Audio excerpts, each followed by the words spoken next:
भक्त जी जब भगवान को पुष्प चढ़ाता है या कोई वस्तु चढ़ाता है तो पुष्प चढ़ाने के बाद क्या हुआ उसका? फिर किसी शराबी से ये क्यों नहीं बोला जाता कि आप पैसा क्यों वेस्ट कर रहे हो शराब पीकर, वो पैसा किसी गरीब को बांट दिया जाए, किसी की भूख मिटा दी जाए?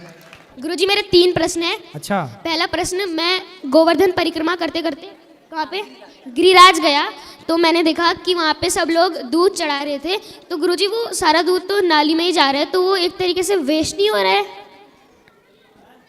बेटा यहाँ आपने सबको भोजन करते हुए देखा हाँ गौरी जी, गोपाल में? हाँ जी, यहाँ कुछ वेस्ट दिखा?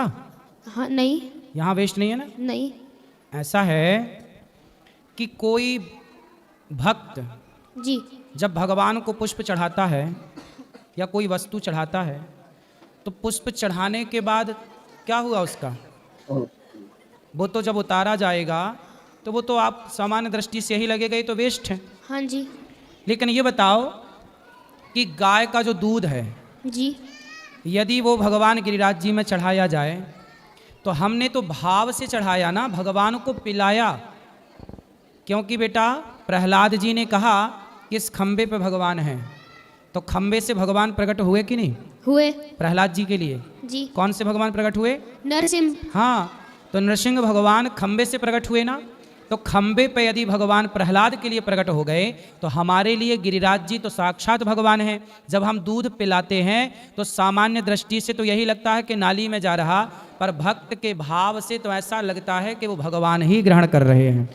ठीक है, क्योंकि यदि भाव की दृष्टि देखी जाए गरीबों में भी बांटना चाहिए बेटा, लेकिन गाय का दूध है, गाय रोज दूध देती है, ऐसा है ना।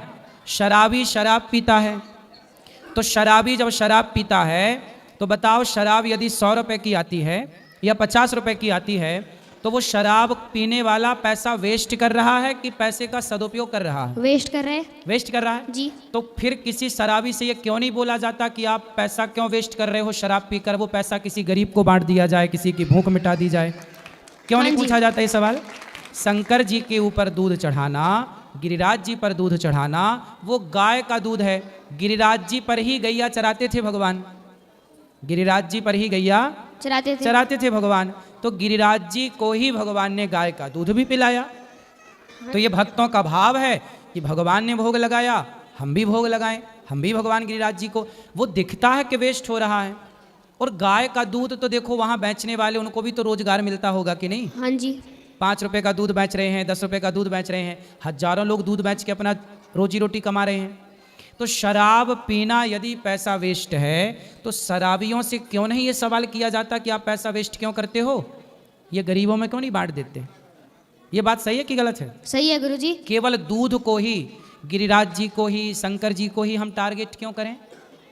उन मूवी बनाने वाले सुपर डुपर स्टारों से भी तो पूछा जाए कि तुमने शंकर जी के ऊपर दूध चढ़ाने के लिए मूवी बनाई, तो किसी शराबी से पूछ लेते कि भाई तुम शराब क्यों पी रहे हो?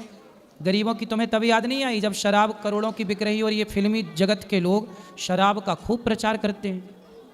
आप बताओ, आप क्या सही है क्या गलत है? आप बताओ। गुरुजी आपकी बात ही सही है। कौन सी बात सही है? कि जो आपने बोला कि उनसे क्यों नहीं पूछते, तो ये वेस्ट नहीं है, अपनी अपनी श्रद्धा है। हाँ, ये अपना भाव है ना बेटा। हाँ जी। और दूध भी चढ़ाने वाला कितने का चढ़ाता है? 10 रुपए का चढ़ाता है, जी। 20 रुपए का चढ़ाता है बस। और शराब तो 100 रुपए की पी जाता है, और शराब से कैंसर भी होता है, नुकसान भी होता है। जबकि दूध तो यदि पड़ा है तो उसे चींटी आके चाट लेगी, चींटी जी कोई ना कोई जीव तो जमीन में पड़ा पा ही लेगा। नाली में यदि बह रहा है, एक्चुअली क्या है ना बेटा, आजकल नालियाँ हैं, पहले जितने भी मंदिर थे, शिवालय थे, सारे मंदिर शिवालय नदियों के किनारे थे। किसके किनारे थे? नदियों के और तालाबों के, झीलों के। तो जितना भी दूध इत्यादि चढ़ता था ना, वो जाता था नदियों में, और नदियों की मछलियाँ दूध का पान करती थी, दूध पीती थी। अब चूंकि वो नदियाँ ही नाला हो गई, अब जैसे यमुना जी हैं। हाँ जी। यमुना जी तो यमुना मैया है ना, लेकिन इतना आजकल नाला मिला दिया कि अब शुद्ध जल बचा ही नहीं, नाला ही नाला दिखता है। ऐसे ही ना बेटा, बहुत सारी नदियों को, जैसे शंकर जी उज्जैन में है महाकाल, वहाँ क्षिप्रा नदी है। अब क्षिप्रा नदी की स्थिति यह है कि सूख जाती है, सूख जाती है तो वो शंकर जी के ऊपर चढ़ा हुआ दूध बहता है, ऐसा लगता है नाली पे जा रहा है, जबकि वो नदी है। पर नदी की स्थिति अब नाले जैसी हो गई। तो दोष तो हम लोगों का है ना कि हमने नदियों की रक्षा नहीं की। हमने नदियों को नाला बना दिया, और नदियाँ थी तो मछलियाँ थी, मछलियाँ थी तो दूध वेस्ट नहीं था, मछलियाँ पीती थी। आप बताओ सही है कि गलत है? सही है गुरुजी। क्या सही है? यही कि अपना अपना भाव है, जो चढ़ा रहा है उसे चढ़ाने दो। चलो अब दूसरा प्रश्न। गुरुजी मेरा दूसरा प्रश्न ये है कि मैं जब पढ़ने बैठता हूँ या पूजा करता हूँ तो मेरा मन बहुत भागता है गुरुजी, लगता नहीं है। तो कोई बात नहीं, मन का स्वभाव ही भागना है। ऐसा है, मन सबका भागता है, मेरा भी भागता है, आपका भी भागता है, आपके माता पिता का भी भागता है, और यहाँ जितने बैठे हैं ना सबका मन भागता है। बस आपको इतना काम करना है कि मन भागे तो मन को भागने दो, मन के साथ आप मत भागना। यदि आपका मन भाग रहा है तो भाग, मैं नहीं भागूंगा तेरे साथ। यदि मैंने अपने पे कंट्रोल कर लिया तो मन कब तक भागेगा? एक दिन आएगा छतरी के नीचे कंट्रोल होगा, कहाँ जाएगा भाग के? इसलिए मन को साधो बेटा, ये प्रैक्टिस से होगा। अभ्यास ने तो कौनते, अभ्यास करो, धीरे धीरे आपका मन आपके कंट्रोल में होगा। कैसे होगा? आपको लिखना आता है? हाँ जी। तो आपने लिखना कैसे सीखा? धीरे धीरे प्रैक्टिस करके। प्रैक्टिस की ना? हाँ जी। साइकिल चलानी आती है? जी। सीखे कैसे? प्रैक्टिस कर करके। फिर यदि प्रैक्टिस करने से साइकिल चलानी आ गई, प्रैक्टिस से आपको लिखना आ गया, प्रैक्टिस से आपको पढ़ना आ गया। जब आप पढ़ते थे ना शुरू में, तो आपको का खा क म ल 3 अक्षर जोड़े जाते थे, क म ल, लिखा तो कमल, हाँ जी। है ना? फिर आपको पढ़ना आ गया। जैसे प्रैक्टिस अभ्यास से पढ़ना आया, लिखना आया, उसी तरह मन को भी अभ्यास से वश में करना। यदि प्रयास करो वश में करने का तो मन भी वश में हो जाता है धीरे धीरे। फिर मन भागेगा नहीं, कंट्रोल कैसे होगा? प्रैक्टिस करके होगा। करत करत अभ्यास के जड़मति होत सुजान। क्या करोगे मन को वश में करने के लिए? अभ्यास करेंगे। अभ्यास, ठीक है। गुरुजी मेरा एक तीसरा प्रश्न और है, अगर मैं तुलसी की माला धारण करता हूँ तो और अब मैं लहसुन प्याज खा लेता हूँ तो तुलसी खराब हो गई? ना, खराब नहीं हुई, तुलसी तो ठीक है। तुलसी तो कंठ में है, हृदय में है, अच्छी बात है। लहसुन प्याज तामसी है, इसलिए नहीं खाने का बोला जाता। लहसुन प्याज खाना कोई पाप की श्रेणी में नहीं है। मांस खाना पाप है, शराब पीना पाप है, पर लहसुन प्याज पाप की श्रेणी में नहीं है। ये आयुर्वेद है, लेकिन तामसी है, भगवान जी का भोग नहीं लगता। तो भक्त सोचता है कि जो हमारे भगवान नहीं खाते वो हम क्यों खाएं, इसलिए लोग नहीं खाते। पर जो खाते हैं वो पाप नहीं है खाना, ना खाओ तो भी अच्छा है। ऐसा है ना, खाते हो ना तो ऐसा लगता है खाना, लेकिन नहीं खाना शुरू कर दोगे ना तो धीरे धीरे आपको फिर बिना लहसुन प्याज के भोजन अच्छा लगने लग जाएगा। गुरुजी पर अगर माला पहनी है तो खाना चाहिए या नहीं खाना चाहिए?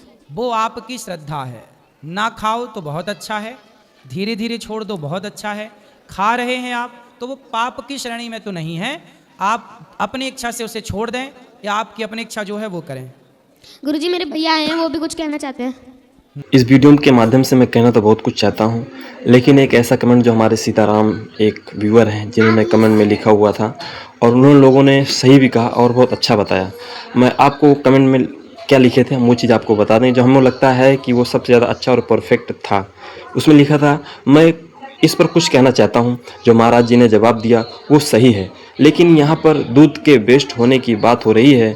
तो सही उत्तर ये है कि जब हम भगवान को भोग लगाने के प्रसाद बांट सकते हैं, खा सकते हैं, उसी तरह जब मंदिरों में जो दूध चढ़ाया जाता है वो इसी तरीके से भगवान की मूर्ति से होते हुए आए कि वो नाली में न जाके एक बड़े से पतीले में जाए जो कि साफ हो। फिर उस दूध को चंद्रामृत बनाकर सभी भक्तों को लगातार बांटते रहें, जिससे दूध की बर्बादी भी नहीं होगी और एक पथ दो काज हो जाएंगे और पुण्य भी प्राप्त हो जाएगा। यानी पुण्य प्राप्त करने का सबसे अच्छा और बेहतर तरीका है। लेकिन दोस्तों, आप लोगों का क्या कहना है हमें कमेंट के माध्यम से बता सकते हैं, और वीडियो कैसी लगी ये भी आप हमें बताएं। मिलते हैं एक और वीडियो में, तब तक अपना और अपनों का ध्यान रखिए। Thank you for watching my video.